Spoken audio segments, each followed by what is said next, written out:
ನೋಡ್ರಿ, ನನ್ನ ಆತ್ಮೀಯ ಸೋದರ ಅಂತ ಪ್ರಿಯಾಂಕ್ ಖರ್ಗೆ ಅವರಿಗೆ, ನನ್ನ ಆತ್ಮೀಯ ಸೋದರ ಅಂತ ಪ್ರಿಯಾಂಕ್ ಖರ್ಗೆ ಅವರಿಗೆ ನಾನು ಹೇಳೋದಿಷ್ಟೇ, ಹೋಮ್ ಮಿನಿಸ್ಟರ್ ಆಗಿರಿ, ಒಳ್ಳೆ ಕೆಲಸ ಮಾಡ್ರಿ ಅಂತ ನಮ್ಮ ಆಸೆ ಇದೆ.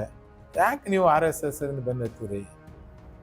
RSS ಒಂದು ರಾಷ್ಟ್ರದ ಒಂದು ಸಂಘ, ರಾಷ್ಟ್ರ ನಿರ್ಮಾಣಗೋಸ್ಕರ ಬಹಳಷ್ಟು ಕೆಲಸ ಮಾಡ್ತಾರೆ.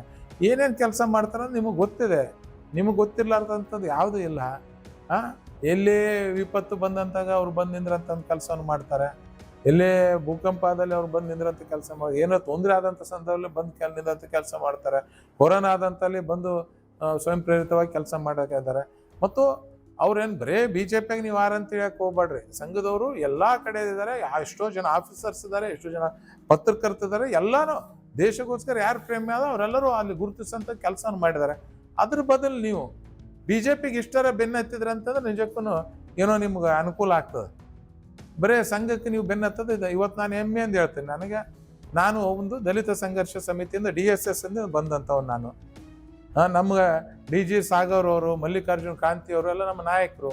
ಆ ಒಂದು ಸಂಘದಿಂದ ನಾನು ಬಂದಂಥವ. ನಾನು ಇವತ್ತು ಹೆಮ್ಮೆ ಅಂತ ಹೇಳ್ತೇನೆ. ನಾನು DSS ಇಂದ ಬಂದಿದ್ದೆ. ಇವತ್ತು RSS ಒಳ್ಳೆ ಕೆಲಸ ಮಾಡ್ತಂತ ಅದ್ರ ನಂಬಿದ್ದೇವೆ.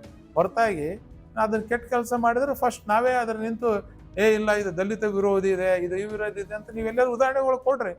ಅದಕ್ಕೆ ನಾವು ಉತ್ತರ ಕೊಡೋಂಥ ಕೆಲಸ ಮಾಡ್ತೇವೆ. ಅದು ಬಿಟ್ಟು ಸುಮ್ಮನೆ ಈಗ ನೀವು ಒಬ್ರು ಸಚಿವರು, ಅದ್ರಾಗ ಇಷ್ಟು ದಿನ ಖರ್ಗೆ ಸಾಹೇಬ್ರ ಮಗ ಅಂತೇಳಿ ನಿಮ್ಗೆ ಗುರುತಿಸ್ತಿದ್ರು. ಇವತ್ತು ನೀವು ಪ್ರಬಲವಾಗಿ ನೀವು ಬೆಳೆದಿದ್ರಿ, ನೀವು ಶಕ್ತಿಶಾಲಿಯಾಗಿ ನೀವು ಬೆಳೆದಿದ್ರಿ. ಬೆಳೆದಂಥ ಸಂದರ್ಭದಾಗ ನೀವ್ಯಾಕ ಒಂದು ಸಂಘದಿಂದ ಬೆನ್ನತ್ತಂತ ಕೆಲಸ ಮಾಡೋದು? ನಿಮ್ಮ ಕೆಲಸ ನೀವು ಮಾಡ್ರಿ. ನಿಮಗೆ ಅದೇನು ನಮ್ಮ RSS ಸಂಘ ಅಂತಂದ್ರೆ ರಾಜಕೀಯ ಸಂಘನಾ? ಇಲ್ಲ, ರಾಜಕೀಯ ಅದಕ್ಕೆ ಸಂಬಂಧ ಇಲ್ಲ.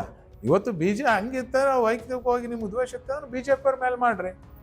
ಅದು ಬಿಟ್ಟು ಸುಮ್ಮನೆ ಕೆಲಸ ಮಾಡೋದು ಬಿಟ್ಟು ಬರೇ ಸಂಘ ಸಂಘ ಸಂಘ ಅಂದ್ರೆ ನನ್ನ ಪ್ರಕಾರ ಯಾರೇ ಸಂಘದವ್ರಕ್ಕಿಂತ ಕಟ್ಟ RSS ಯಾರಿದ್ದಾರೆ ಅವ್ರಕ್ಕಿಂತ ಹೆಚ್ಚು ಪ್ರೀತಿ ಪ್ರಿಯಾಂಕ್ ಖರ್ಗೆ ಅವರೇ RSS ಮೇಲೆ ಇದ್ದಂಗೆ ಕಾಣುತ್ತೆ. ಯಾಕಂದ್ರೆ ಅವರೇ ಅಷ್ಟು ಜಪ ಮಾಡ್ತಾರೆ, ಅವರೇ ಅಷ್ಟು ಹೆಸರು ತೊಗೊಂತಿದ್ದಾರೆ, ಹೊರತಾಗಿ ಬೇರೆ ತೊಗೊಂತಿಲ್ಲ. ಅದಕ್ಕೆ ನನ್ನ ಸ್ನೇಹಿತರಿಗೆ ಅದು ಜಪ ಬಿಟ್ಟು ರಾಜ್ಯದ ಬಗ್ಗೆ ಒಳ್ಳೆ ಕೆಲಸ ಮಾಡಕತ್ತೀರಿ, ಮಾಡ್ರಿ. ನೀವು ಒಂದು ಒಳ್ಳೊಳ್ಳೆ ಕೆಲವೊಂದು ನಿಮ್ಮ ಇದರಲ್ಲಿ ಒಳ್ಳೊಳ್ಳೆ ಬದಲಾವಣೆ ತರಕತ್ರಿ, ಆ ಥರ ತೊಗೊಂಬರ್ರಿ, ಒಳ್ಳೆ ಕೆಲಸ ಮಾಡ್ರಿ. ಇವತ್ತು ನೋಡ್ರಿ ಕೃಷ್ಣ ಬೈರೇಗೌಡರು ಯಾವ ಥರ ಕೆಲಸ ಮಾಡಕ್ಕೆ, ಆ ಥರ ನೀವೆಲ್ಲ ಯುವಕರಿದ್ದವರು ಮುಂದಿನ ಪೀಳಿಗೆ ಮಾರ್ಗದರ್ಶಕರಾಗಬೇಕು. ಹೊರತಾಗಿ ಬರೇ ಒಂದು ಒಂದು ಇದು ಬೇಡ, ಆ್ಯಂಟಿ ಪಬ್ಲಿಸಿಟಿ ಬೇಡ, ಒಳ್ಳೆ ಕೆಲಸ ಮಾಡಿ ಪಬ್ಲಿಸಿಟಿ ತಗೊಳ್ರಿ ಅಂತ ನನ್ನ ರಿಕ್ವೆಸ್ಟ್ ಅವ್ರಿಗೆ.